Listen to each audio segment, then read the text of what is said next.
মাধ্যমিকের রাজ্যে তৃতীয়, মেয়েদের মধ্যে প্রথম ঈশানী চক্রবর্তী ক্যামেরার সামনে জানালেন তার প্রথম অনুভূতি। খুবই খুশি, খুবই গর্বিত হয়েছি যে কতুলপুরের নামকে এতজনের সামনে তুলে ধরতে পেরেছি, আমার বিদ্যালয়ের নামকে এতজনের সামনে তুলে ধরতে পেরেছি। মা বাবা, শিক্ষক শিক্ষিকাদের, স্কুল টিচার, প্রাইভেট টিউটরদের আশা পূরণ করতে পেরেছি। খুবই গর্বিত। কতক্ষণ পড়াশোনা করতে? আর কোনো নির্দিষ্ট নিয়ম থাকেনি, আমি প্রতিদিন টপিক ঠিক করে নিতাম যে এগুলো পড়তে হবে, সেটা পড়ার জন্য যতক্ষণ লাগতো ততক্ষণই পড়তাম।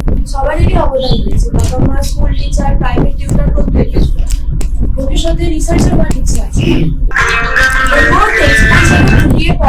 এবং কনসেপ্ট যেন ক্লিয়ার করে এবং প্রত্যেকটা প্রশ্নের যত মার্কস ঠিক তত অনুযায়ী সেই লেন্থ অনুযায়ী যেন উত্তর লেখে, বাকি যেন না লেখে।